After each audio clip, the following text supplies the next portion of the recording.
اكتمي بقك خالص، ما تتكلميش، ما اسمعش صوتك. طبعا الناس مستغربه. انا بقول كده ليه؟ عايزه اقول لكم الفيديو النهارده جامد جدا جدا جدا، هيظبط لك حياتك للابد ان شاء الله. تعالي بس كده وهتكلم معاكي في شويه حاجات، والله العظيم باذن الله لو عملتيهم لا الدنيا تتظبط معاكي. ايه داخله فينا ليه شمال يا ميمه؟ بس تعالي يلا نشرب شويه كوبايه العصير دي مع بعض ونبدا الفيديو. اول حاجه اقول السلام عليكم ورحمه الله وبركاته، اللهم صل وسلم وبارك عليك يا نبي. موضوعك ايه وجايه تقولي ايه النهارده؟ هنقول يعني ايه؟ كتمان يا بنات، كتمان. والله العظيم، والله عايزه تنجحي في حياتك، واللي بقوله لك عن تجربه. اكتمي بقك خالص، خليلك سر، ما تديش اسرارك لحد نهائيا، سواء اسرارك ان انت هتعملي لنفسك حاجه او مستقبل، والكلام ده احنا اتكلمنا فيه قبل كده في الفيديوهات اللي فاتت. عايزه تعملي فلوس، عايزه تشتري ذهب، عايزه تشتري حته ارض، عايزه تشتري حته عربيه، هتقولي منين؟ ارجعي للفيديوهات وانت هتعرفي منين. او حياتك مع جوزك، تمام؟ اللي هقول لكم القصه اللي هحكيها لكم دلوقتي حصلت بجد. كنت فتره كده كان عندي صحاب بنات، اتعرفت عليهم في الفيس وعزمتهم عندي في البيت، وكنت بتكلم عادي قدامهم يعني عن حاجات تخصنا في البيت والكلام ده كله. اقسم بالله يا بنات الموضوع ده كان من يمكن اكتر من 3 سنين او 4 سنين. هم بيحبوني، هم بيحبوا قعدتي وانا والله بحبهم، مش هقول لكم لا، بس اللي حصل لي بعدها خلاني ندمت ندم عمري. اللي انا جايه اقوله لك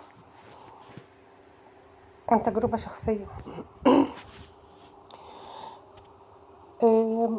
انا وجوزي شفنا اسوأ اسوأ ايام حياتنا، اقسم بالله، وكانت هتوصل للطلاق، وحصل انفصال فترة كبيرة يعني. بس انا كنت في البيت، ما خرجتش من البيت. بقول لكم الموضوع صعب، كان صعب، كان بشع، كان في منتهى البشاعة. آه يلا انا بعزمكم على بسكويت ولا كنت هاكله معايا. البسكوت ده حلو يا جماعة، هو رخيص ب5 جنيه. المهم، في بنات وفي ستات قلوبها فيها مرض، مش او ما تحبش الخير لحد. مش كل الناس، كلكم على عيني وعلى راسي، وانتوا في مملكة ميمة، يعني انتوا ملكات انتوا كمان. بس ممكن ما تحبلكيش الخير، يعني واحدة تقول لها شفتي جوزي جاب ايه، والنبي يا اختي ما تروحي تتباهي، اتلهي واسكتي، اسكتي. تمام، عاملاه تمام، ما كويسين، اهي عايشين اهو كده اهو. اذا كان سيدنا محمد قال ايه؟ استعينوا على قضاء حوائجكم بالكتمان، ده بالنسبة للشغل. طيب، ما تخليش حد ولا مخلوق خلقه ربنا يعرف سرك. لو عايزة تنجحي في بيتك، في علاقتك مع جوزك، في حياتك، في شغلك، في سرك، في اللي احنا قلنا عليه، في اللي احنا اتفقنا عليه. عايزة اقول لكم على حاجة، والله العظيم يا بنات ما حد يعرف القناة دي، ولا قلت لحد خالص، هي اختي وعيالي طبعا. تمام. لان انا كان عندي قناة قبل كده وطلع روحي حرفيا فيها وما نجحتش. ليه بقى؟ دخلت العيلة وعيلة العيلة، واللي هنا واللي هناك، ودي عاملة قناة ودي فاتحة قناة. بعد ما روحي طلعت حرفيا في القناة، وبعد ما كان شغال الأول ولميت وعملت الشروط وعملت جوجل ادسنس ومش عارفة، والله العظيم ما خدت منها مليم. حسبي الله ونعم الوكيل. أنا جاية أقولك النهاردة عن تجربة وحاجة أنا عشتها، مش لازم تعيشيها انتي كمان.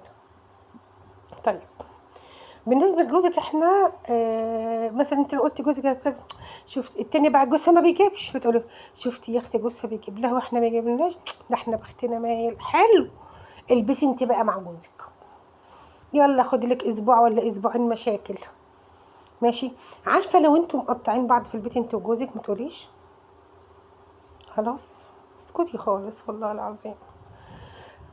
واقول لك نصيحه من اختك، ما تدوريش ورا. واقول لك نصيحه من اختك، انت مش هتندفني معاه في قبر واحد، وكل واحد يشيل، كل واحد يشيل والله عن تجربه والله. اوعي تدوري وراه، عمل ايه، مسك ايه التليفون طول النهار، اتكلم بالليل، مش عارفه. خليكي في نفسك. طيب دي حاجه. بالنسبه بقى لمشاريعنا الخاصه انا وانتو، شوفوا يا بنات، اما تركزي في حالك وفكك بقى من انت تحطي عصارة تفكيرك كله في جوزك. لا، فكري في حالك وفي نفسك عشان تنجحي. طب هننجح في ايه؟ هعمل الحاجات اللي احنا اتفقنا عليها واللي احنا اتكلمنا عليها قبل كده. هعرف اجيب فلوس، سواء انا ست بيت او سيدة عاملة بتشتغل بره، سواء بأي حاجة او اي وظيفة ان شاء الله بتشتغل ايه. ست البيت ممكن تجيب قرش، الست العاملة ممكن تجيب قرشين، دي هتجيب كل نفسها فيه وده هتجيب كل نفسها فيه.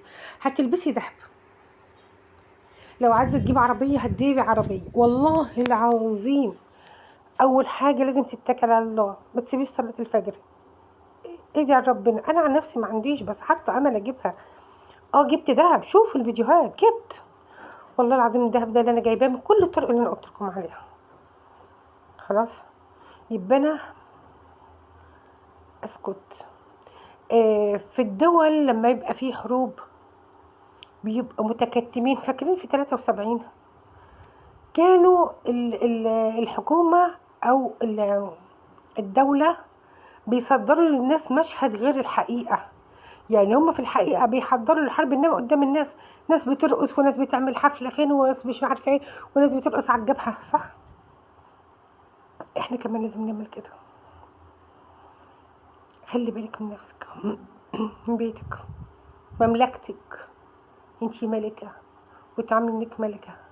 جيرانك لسانك حلو معاهم، والله العظيم والله انا حتى البلكونه ما بخرجها، بقتصر. ما الناس باصه في حياتك، مع انه اقسم بالعمر ما بصيت في حياه حد. تمام، يعني انا عمري ما بصيت في حياه حد. الناس مركزه في حياتي ليه؟ سواء عيالي سواء هنا سواء هنا. ف شفت كتير ومحدش علمني. هو قال لي خلي بالك، ماما غلبانه غلبانه غلبانه قوي قوي، وما تعرفش اي حاجه في الدنيا ديت، ولا خباثه ولا هي كل حاجه بتبقى فيها وبس. بس انا من اللي انا اتعلمت فيه، والاول كنت متجوزه في بيت عيله وبعد كده قعدت لوحدي والكلام ده كله، بقولك عن تجارب عشتها. خلاص. فانت يا روح قلبي، اياكي ثم اياكي ثم اياكي، كاتباها لك 50 مره، حد يعرف عنك حاجه. لو انت عايزه تعملي تجيبي دهب، شيلي حصلتك بعيد عن جوزك وعن عيالك، حد واحد اللي يكون عارف. لو عاملة جمعية برضو في السر، لو هتجيب حاجة جيبها في السر. خلاص متقوليش يعني محدش عارف الدهب من الصين كده اهو. خلاص جوزك والله العظيم اختي ما هو مركز معاكي في حاجة. ماشي. وبعدين جبت جبت كنت عاملة جمعية، كنت مش عارفة امر جبت وانا هنكر. فرحي نفسك بنفسك، اسعدي نفسك بنفسك، ما تخليش الناس تتدخل في حياتك، ما تخليش الناس تتدخل في حياتك. بدل المرة مليون مرة انجحي، استثمري دخول الناس في حياتك ده بالوقت اللي بتنشغلي معاهم في التركيز على نفسك. انا هعمل النهارده كذا، انا هحوش كذا، انا هشيل كذا، انا هخلي كذا، هرتب بيتي كذا. خليكي لسانك حلو مع الناس، على صباح الخير يا جاري، انت في حالك وانا في حالي، وخلصي الموضوع. هترتاحي، هتحسي ان انت عملتي انجاز، هتحسي ان انت جبت اللي نفسك فيه، متوجعش قلبك. مفيش حاجة مستاهلة والله العظيم، ما في حاجة مستاهلة ان انت توجعي قلبك نهائيا. فوق لنفسك، فوق لصحتك. الفيديو معلش صغير لان التليفون مساحته مش قد كده، عندي كتير قوي كلام عايزه اقوله لكم، بس نبدا خطوه خطوه واحنا مع بعض، وانا بحبكم جدا. بتمنى لكم الخير. طبعا متنسوش اللايك والاشتراك.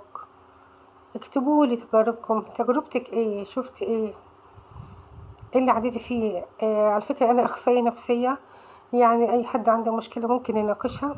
ابعتها لي، هسيب لكم الرابط بتاع الانستجرام في البايو تحت، او في الوصف يعني، او في التعليقات. ادخلوا على الانستا وابعتوا لي مشكلكم وهنحاول نحلها هنا سوا. دي دراستي، تمام. علم نفس وعلم اجتماع وحاجات كده. اتمنى اليوم يكون جميل بيكي والدنيا تكون جميله بيكي وانتي اجمل واحده. خليكي واثقه في نفسك.